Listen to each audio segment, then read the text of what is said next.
I am a graduate of Basic Airborne Course, Scout Ranger Course, Basic Adjutant General Service in CO Course, Advanced Adjutant General Service in CO Course, the ROTC Administration Training, Reservist Affair Administration Training, and the Warfighting Competency Training. So, yan po ang aking profile. So, let us proceed to our main topic. So, the scope of my presentation is the Infantry Battalion, the Infantry Company, and its organization, mission, and capabilities, and employment. Sa ating Infantry Battalion is we have here the organization, mission, characteristics, capabilities, limitations, concept of employment, and the battlefield operating system. So we have here the organization of the Infantry Battalion. So we have here the 34 enlist officer and 560 enlisted personnel. And sa 34 na officer na ito at 560, ito ay dinistribute dito sa tinatawag natin na headquarters service company at 3 infantry company. So dito sa headquarters company is mayroong 19 na officer at 185 na enlisted personnel. At sa kumpanya naman or sa company is mayroong 5 officer and 125 na enlisted personnel. So yan ang organization ng ating Infantry Battalion Light. So mission: to close with the enemy by means of fire and maneuver in order to destroy or capture him or repel his assault and counter-attack. So ito ay kailangan natin sa malapitang labanan sa pamaraan ng ating fire and maneuver para masira natin at ma-capture or mahuli natin ang kalaban or para ma-preempt or mapigilan natin ang kanilang assault at ang kanilang counter-attack. So, yan ang mission ng ating Infantry Battalion. So, we have here the Infantry Battalion Headquarters Company Organization. So, yung kanina, yung sinabi natin doon kanina sa organization na Headquarters Company is mayroong 19 officer at 185 enlisted personnel na dinidistribute dito sa ating structure na ito. So dito napapaloob or dinistribute ang 19 na officer at 185 na enlisted personnel. Kung nakikita niyo dito sa ating organization or sa ating slide. So yan ang structure, organization ng headquarters company. Characteristic ng ating Infantry Battalion. Rapid deployable. So, mabilisan lang itong pag-deploy ng ating Infantry Battalions. Close combat force. So, malapitan na pakipaglaban. Transportable through C-130. So, mabilisan lang ito na pag-transport sa C-130. Kung nakikita nyo sa picture na yan, yan ang C-130 na sinasakyan ng ating mga sundalo. Fight any level of intensity and environment. So, ito ay lumalaban sa kahit anong intensity ng ating environment. Maulan man yan or saan man yan, lumalaban ang ating Infantry Battalion. Boat mobile. So, naglalakad ito. Nag-operate na naglalakad. Kung minsan, tinatransport din ito, pero kalimitan, ito ay talagang naglalakad sila. Train to fight light units. So, ito ay tinitraining din para makipaglaban sa maliitang units lang.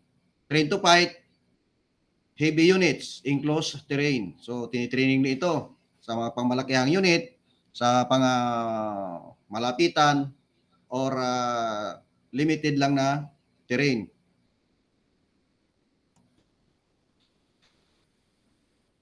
Capabilities pa rin. Participate in amphibious operation. So, yung infantry battalion natin, nagpa-participate din ito sa amphibious operation natin to support sa ating mga Navy or mga Marines at for the security missions. Provide unit level health services. So yung ating batalyon is nagpo-provide din ito ng ating health services dahil meron itong mga trained medical personnel. Maneuver in all type of terrain and local weather conditions. So ito, nagmamaneuver din ito or gumagalaw sila kahit anong klaseng terrain, maliit man yan na bundok, mataas, sa kahit anong weather, kaya nilang mag-maneuver dito. Dahil tinitrain din sila, pinapractice din sila sa mga terrain na ito at sa mga weather conditions.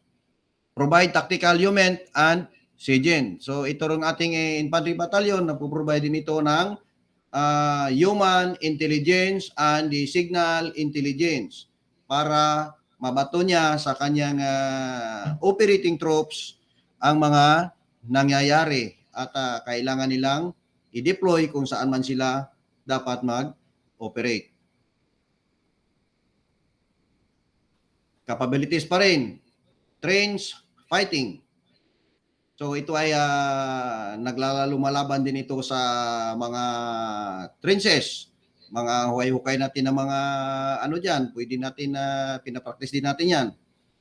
Close quarter combat. So yung malapitan na pakipaglaban natin, kumbaga tulad sa mag-CQB, pagpasok ng mga kubo-kubo dyan, kinakailangan. So pinapractice din yan. So infiltration. Kaya din natin mag-infiltrate sa kalaban at para mapasok natin sila na hindi nila nalalaman kung saan tayo dumadaan. Can fight with 80% personal combat capability. Fight rugged in restrictive terrain. So lumalaban din tayo kahit rugged na terrain yan or kung ano man yan na terrain natin, yung ating infantry battalion ay kayang lumaban. Continuation ng ating capabilities. Size and hold terrain.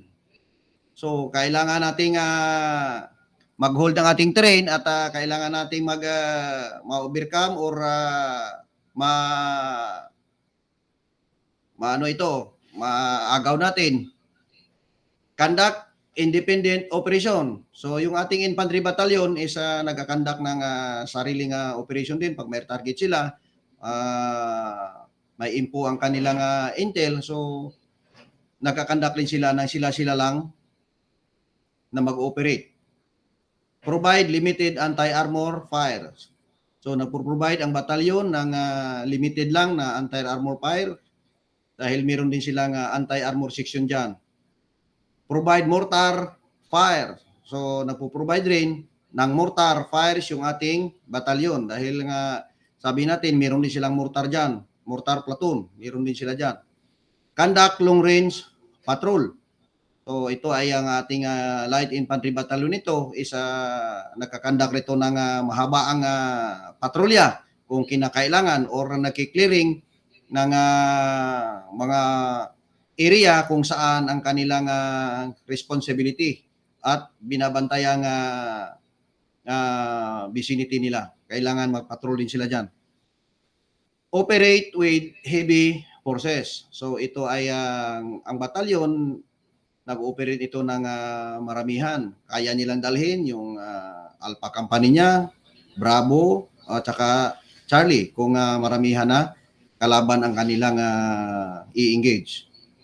Participate in air assault operation. So itong infantry battalion natin is na nagpa-participate ito sa air assault.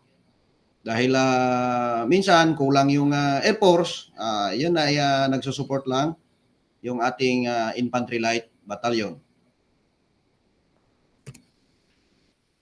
Concept of employment. Normally employed against light forces. So, normally sila in-employ dito sa mga light forces lang, yung medyo tama-tamang pwersa lang. Can fight heavy forces in close terrain. So, ito rin na lumalaban din sa pangmalakihan ng pwersa para makipaglaban dito sa mga malapitan na terrain or dikitan.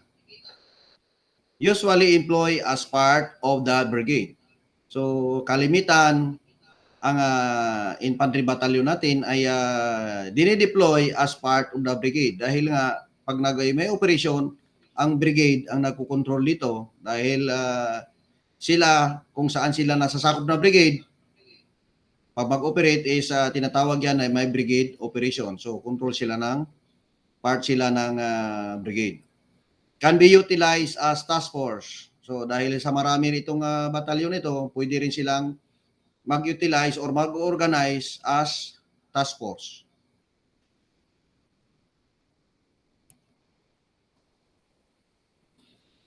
Limitation ng ating infantry battalion. Depends on brigade for heavy lift transportation. So, nagdidepende ito sa brigade pag may lakihan na deployment o howling ng tropa. So, mag-ano yan sila sa brigade. So, brigade na yung bahala mag-coordinate ng transportation na para ilipat sila kung saan man sila i-deploy. Field artillery fire support. So, nagdidepende nito sa brigade dahil ang brigade nito ang magre-request sa artillery units para suportahan ang ating infantry battalions na nag-operate sa loob. Engineer support. So, ito rin, yung engineer support na ito, depende rito sa brigade na mag-request doon sa counterpart niya or sa higher headquarters para masuportahan ang ating infantry battalion sa kanilang pangangailangan with regards dito sa support ng ating engineer. Air defense, then artillery support. So, isa rin ito sa nagdi-depend tayo sa brigade. Kung kailangan natin mag-request ng air defense through artillery fire support, so mag-request tayo. Tulad yan, mag-request sila sa Air Force para tulungan tayo na bombahin yung kalaban dahil malaki or marami sila. Kaya yun, re-requestan niya ng brigade para mag-support sa atin. Higher unit level maintenance, health services, yun. Kailangan din yan na ang brigade rin ang mag-request niyan. Depende sa kanila kung bibigyan tayo niyan or suportahan tayo. Limitations pa rin. Vulnerable in open terrain. So pag infantry battalion, so vulnerable tayo pag sa open terrain tayo dadaan dahil tayo ay marami. Marami nag-operate, makikita tayo ng mga kalaban. Kaya yan ang limitation ng ating infantry battalion. Limited mobility. So limitado lang ang kanilang mga mobility dyan. Need additional firepower. So, kailangan ng dagdag ng pwersa ng ating para mag-support sa ating infantry battalion. Short range sustenance. So, yan ang ating mga limitation sa ating infantry battalions. So, concept of employment. The battalion can be employed as brigade main effort, supporting effort, or reserve. An independent unit, part of the brigade deep operations, advance guard of divisions, detachment, brigade detachment left in contact. So, yun ang kanyang concept of employment. Kanya namang battlefield operating system. So, intel system niya, Meron siyang battalion scouts, intel platoon, IS-2 section, and the recon battalion. Yung maneuver system na naman, meron siyang 3 infantry light company at meron siyang anti-armor platoon. MOB, CM, and surveillance system provide by brigade. So, brigade na ito ang provide dito. Air defense system, no organic air defense system. Rely on passive air defense support from brigade. So, yung air defense system, brigade na yung bahala nito mag-request kung kinakailangan ng batalyon na mag-request ng air defense system niya. So, brigade na yun mag-provide na mag-request doon sa higher headquarters.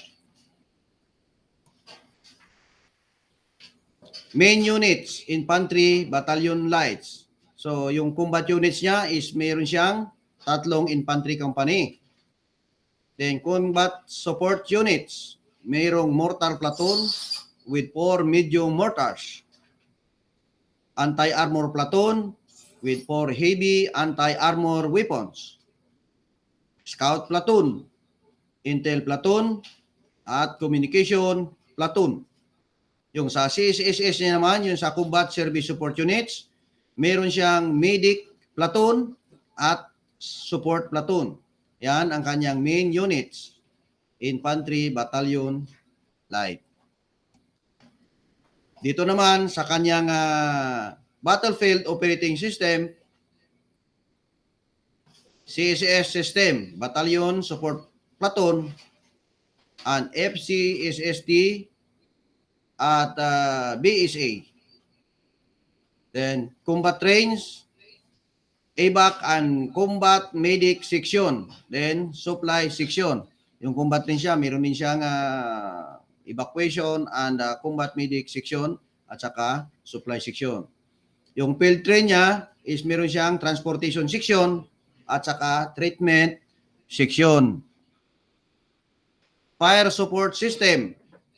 Meron siyang battalion, mortar platoon, mayroong brigade fire support, at saka ditong command and control niya, meron tayong sa battalion, headquarters company, at saka meron tayong command and control facilities.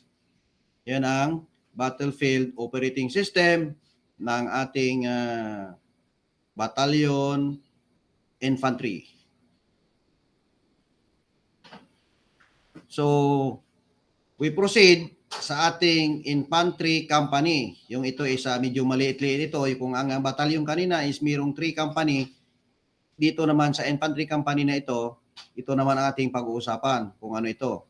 So, dito sa infantry company, mayroon siyang kang karakteristik niya, organization and equipment, mission, capabilities, limitations, concept of employment, and the battlefield operating system.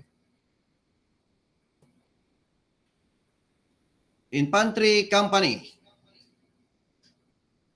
Karakteristik niya, personnel heavy organization, rapidly deployable.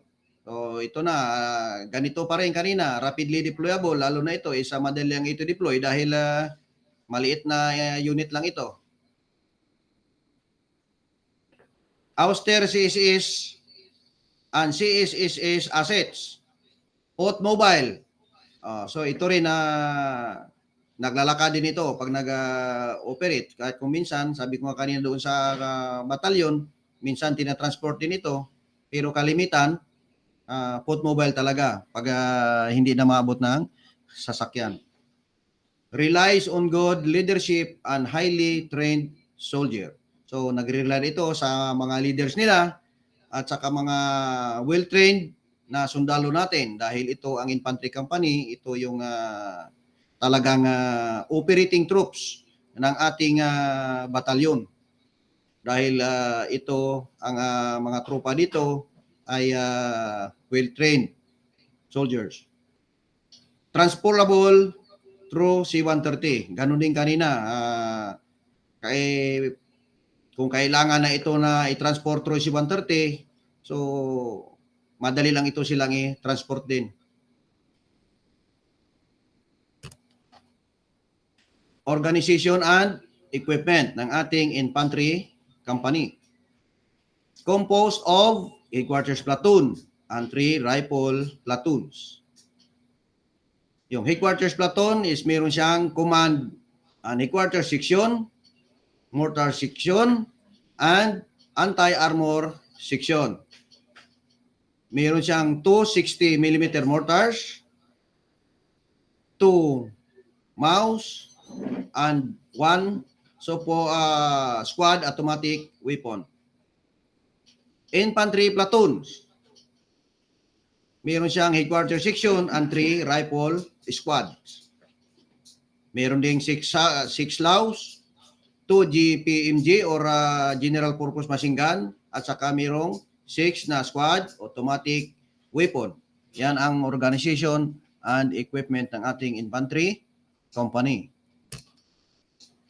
So, dito tayo makikita niyo dito yung structure or organizations ng ating light infantry company. Meron ditong 5 officers at merong 125 na enlisted personnel na dinidistribute dito sa kanya-kanyang sections. So makikita ninyo dito sa slides ang distribution ng 5 officers na ito at 125 na enlisted personnel na dinidistribute sa bawat section ng ating infantry company. So, mission ng ating infantry company: to close with the enemy by means of fire and maneuver in order to destroy or capture him or repel his assault by fire, close combat, and counter attack. So, may diferensya lang kanina doon sa ating infantry battalion. So, ganito rin ang kanya.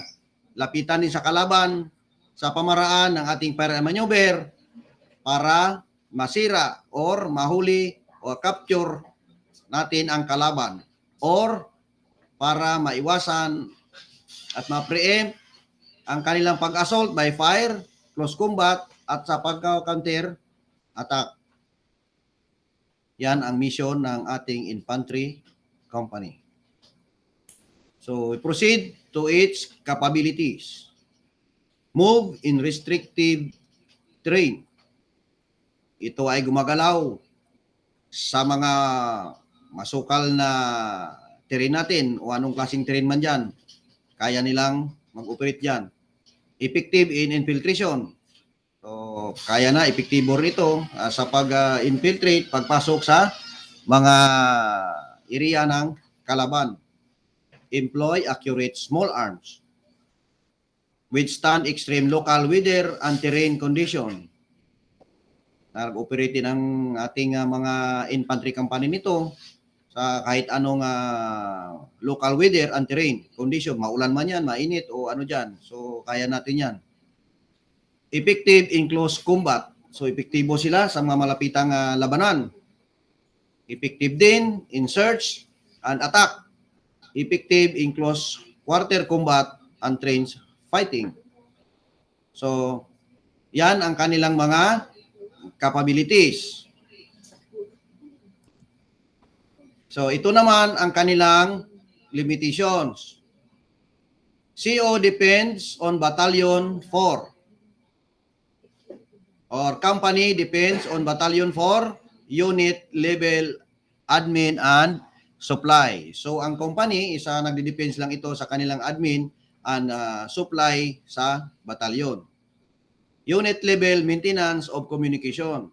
So, tulad nito, pag may sira yung mga radyo, so kailangan ng kumpanya or company na ipapasa or ibigay sa batalyon para ma-maintain or maayos ang kanilang communication. Transportation and medical support. So, ang transportation, dahil maraming mga sasakyan yung batalyon, so nagdidepende yung company with regards sa transportation and medical support sa batalyon. Heavy, anti-armor, and mortar fire support. So, yung kumpanya din is nagdidepende rin ito kung talagang malakihan ang kalaban niya, na kailangan siya maghingi ng support sa batalyon with regard sa anti-armor and mortar fire. So, susuportahan ito ng batalyon. Dahil ang batalyon is meron silang anti-armor section at may mortar platoon.